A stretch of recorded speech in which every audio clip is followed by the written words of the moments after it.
आप लोग के बीच मैं लेके आया हूँ फनेश्वर नाथ रेणु की जो धरती है, जो पूरे विश्व विख्यात है, जो साहित्य के नाम से, जो एक ऐसा साहित्यकार जो पूरे विश्व में उसकी ख्याति चलती है। आज उसी की धरती के बारे में, उसी की सरजमी के बारे में मैं एक टॉपिक लेकर आया हूँ। उसके बारे में लोगों को बताना चाह रहा हूँ कि आज उस फनेश्वर नाथ रेणु की जो धरती है उसकी क्या हालत है, उसके बारे में मैं आज बात करना चाह रहा हूँ। अगर ये वीडियो आपको अच्छा लगे तो सब्सक्राइब कीजिए, लाइक कीजिए और बेल आइकन दबाइए।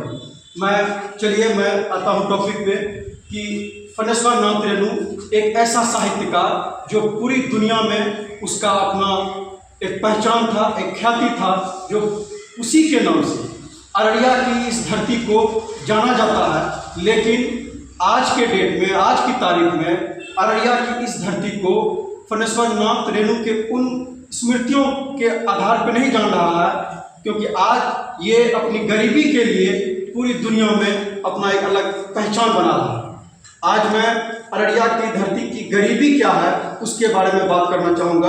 आप लोगों ने पढ़ा होगा कि हाल ही फिलहाल में एक पेपर में आपने देखा होगा कि हिंदुस्तान का सबसे जो गरीब जिला है वो आज के तारीख में भारत का सबसे गरीब जिला वो अररिया। कौन है? अररिया। अररिया जो है, इससे पहले जो सबसे गरीब राज्य था भारत का वो था अलीराजपुर। अलीराजपुर में गरीबी 76.5% था, लेकिन उससे उसको पीछे करके अब अररिया जो है आगे बढ़ गया है गरीबी के मामले में। यह हम लोग के लिए बहुत दुखद है। अररिया जो है आज के डेट में भारत का सबसे गरीब जिला है।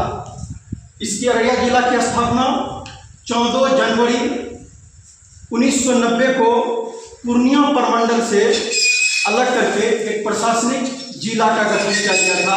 लेकिन आज जो है अररिया तरक्की करना चाहिए, मतलब कि लोगों का जो जीवन स्तर है ऊपर उठना चाहिए। ऊपर उठने के अलावा अब ऊपर नहीं उठ रहा है, वो क्या है, नीचे की तरफ जा रहा है।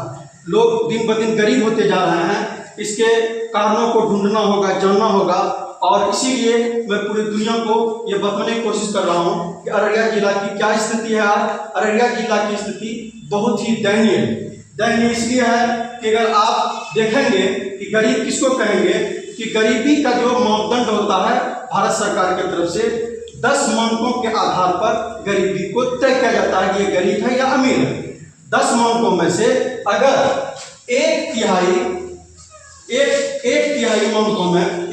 मानकों में भी अगर वहाँ का जो व्यक्ति जी रहा है उसको अगर खड़ा है, अगर उसको नहीं पा रहा है, तो उसको माना जाएगा कि वो गरीब है। यानी 10 मानकों में से 1/3 भी अगर उसके जीवन स्तर को नहीं छू रहा है, वो उसको नहीं जी पा रहा है, तो उसको गरीब माना जाएगा। इसलिए अररिया इन 10 मानकों के आधार पर सबसे गरीब जिला पूरे भारत में है। अररिया जिला जो है, अगर हम हंगर इंडेक्स की बात करें तो हंगर इंडेक्स में पूरे भारत में, मेरे पूरी दुनिया में जो लिस्टिंग है उस लिस्टिंग में हंगर इंडेक्स की जो है उसमें इंडिया जो है 107 नंबर पे आता है। इंडिया 107 नंबर पे आता है। पूरी दुनिया में जितने लोग देश है उसमें से 121 देश का हंगर इंडेक्स में लिस्टिंग किया गया है, जिसमें 121 नंबर में 107 नंबर पोजीशन आता है इंडिया का। अफगानिस्तान का 109 पोजीशन आता है। इससे ये पता चलता है कि भारत में जो अररिया जिला है इसमें जो जितनी गरीबी है वो अफगानिस्तान से भी ज़्यादा है, क्योंकि भारत का पोजीशन 121 है, उसमें अररिया जिला सबसे पीछे है। इससे अगर आप सर्वेक्षण करेंगे, आप उसका डाटा इकट्ठा करेंगे, इससे पता चलेगा कि अफगानिस्तान से भी मेरे ख्याल से ज़्यादा गरीबी अररिया जिला में है। अररिया जिला का जो जीवन स्तर है लोगों का बहुत ही दयनीय है। वहाँ पे जो अररिया 2011 का जो जनगणना है उसके हिसाब से अररिया जिला की कुल आबादी 28,11,569 टोटल पॉपुलेशन है। उसमें से जो है टोटल पॉपुलेशन में क्या है कि शहरी क्षेत्र में जो निवास करने वाला व्यक्ति है वो 6% है। कितना है? वो 6% है। और हिंदू आबादी जो है वो 56.68% है। मुस्लिम आबादी 42.98% है। और अनुसूचित जाति 3,82,654 है। अनुसूचित जनजाति जो है 38,849 है। तो सभी जाति और धर्म के लोग अररिया जिला की धरती में निवास करते हैं, लेकिन फिर भी ये धरती फणेश्वर नाथ रेणु के नाम से जाना जाता है, जिसका साहित्य रचना पूरे विश्व में विख्यात है। लेकिन आज की तारीख में पूरे विश्व में अररिया जिला गरीबी के नाम से विश्वविख्यात होते जा रहा है। इससे हम लोगों की जो दैनिक दिनचर्या है और लोगों का जो दिनचर्या है, इससे जब हम पूरी दुनिया के जो अमीर लोगों से का जो दिनचर्या है उससे अगर कंपेरिजन करेंगे तो हम लोग का जो दिनचर्या है, जो जीवन शैली है, वो बहुत ही निम्न स्तर की है। ये डाटा बता रहा है, क्योंकि यहाँ पे लोग गरीबी, कुपोषित है यहाँ का बच्चा, अशिक्षित है। शिक्षा के क्षेत्र में यहाँ अगर बात की जाए तो अभी तक जो MSc अगर आप करना चाहें रेगुलर मोड में किसी भी सब्जेक्ट में, वहाँ MSc की व्यवस्था नहीं है।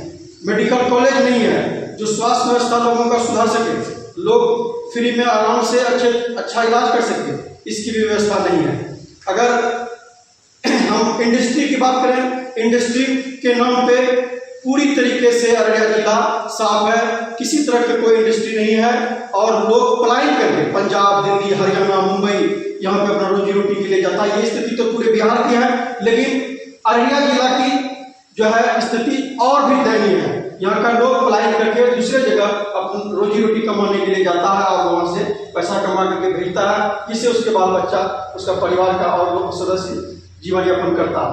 तो मेरा ये कहना है कि अररिया जिला अगर तरक्की करेगा, उसका एक ही मात्र उपाय है, वो ये है कि लोगों के अंदर शिक्षा दी जाए, उसके लिए उचित व्यवस्था करवाया जाए। उचित व्यवस्था उस वक्त होगा जब हमारी सरकार, जब हमारी सिविल सोसाइटी, जब हमारा जो है समाज का जो प्रबुद्ध वर्ग है, वो लोग अररिया जिला के लिए बेहतर काम करें। इसके लिए वो इंडस्ट्री बैठाएं, कॉलेज बनाएं, मेडिकल कॉलेज बनाएं, पढ़ने के लिए उचित व्यवस्था करें। CBSE स्कूल, प्राइवेट स्कूल, सरकारी स्कूल, ये तमाम चीज़ों का उचित व्यवस्था होना चाहिए। लेकिन अररिया जिला में इन चीज़ों की निहायत ही कमी है। अच्छी रोड नहीं है, ट्रांसपोर्टेशन का बेहतर व्यवस्था नहीं है, जिसके वजह से लोग अपना बेहतर माल को, बेहतर चीज़ को बाहर बेचने में असुविधा होती है, जिससे गरीबी और बढ़ रही है। सबसे बड़ी चीज़ है कि यहाँ पे जो अररिया जिला का लिंग अनुपात का जो मामला है, वो भी बहुत डिफरेंसेस रखता है। महिलाओं की अपेक्षा मर्दों की संख्या, इनमें पुरुषों की संख्या ज़्यादा है। इसके मतलब है कि यहाँ पे अवेयरनेस की जरूरत है। जो इसका मतलब है कि भ्रूण हत्या हो रही है, ये डाटा बताता है 2011 का जो जनगणना के आधार पर हम ये बात कर रहे हैं कि भ्रूण हत्या की भी यहाँ समस्या है। क्योंकि अगर भ्रूण हत्या नहीं होता तो लिंग अनुपात में इतना फर्क नहीं पड़ता। और महिलाओं की जो शिक्षा है, वो महिलाओं की शिक्षा के मामले में बहुत ही दयनीय स्थिति है। महिलाएं यहाँ पे ज़्यादातर खेतों में काम करती है, घर में रहती है, और पढ़ाई लिखाई जो उसको करना चाहिए वो नहीं कर पाता, क्योंकि उसकी सुविधा की कमी है। नज़दीक में जो बेहतर स्कूल नहीं है, अगर मैट्रिक इंटर कर भी लेती है तो वो जो है हायर एजुकेशन के लिए उसको दूर जाना पड़ता है। पूर्णिया में जाकर MSc कीजिए, MA कीजिए, यहाँ पे BBA का कोर्स नहीं है, MBA का कोर्स नहीं है, बहुत सारा ऐसा कोर्स नहीं है, मेडिकल कॉलेज नहीं है, इंजीनियरिंग कॉलेज नहीं है ठीक से। अगर है भी तो वो उसमें फैकल्टी का जो टीचर्स है, प्रोफेसर्स है, उसकी कमी है। अब पूरे अररिया जिला में मतलब कि 9 प्रखंड है, 9 प्रखंड है, जिसमें पंचायत 218 है। तो लेकिन 9 प्रखंड में एक सरकारी कॉलेज फॉरबिसगंज में और अररिया प्रखंड, अररिया मंडल में। तो सरकारी कॉलेज नहीं होने की वजह से उसमें प्रोफेसर्स नहीं है, जिसकी वजह से लोग मोटिवेट नहीं होता है बेहतर एजुकेशन के लिए। एडमिशन तो लेता है लेकिन क्लास नहीं कर पाता, क्योंकि सुविधा नहीं है। इसलिए मैं आप तमाम प्रबुद्धजनों से अपील करना चाहता हूँ, सिविल सोसाइटी से, एनजीओ से, तमाम लोगों से, कि वो अररिया पर फोकस करें। और पूरी दुनिया से मेरा ये अपील है कि अररिया के लोग जो गरीबी की दलदल में फंसे हुए हैं, उस गरीबी की दलदल से उसको बाहर निकालिए। इसके लिए आपका भला होगा और अररिया का भी भला होगा। जय हिंद।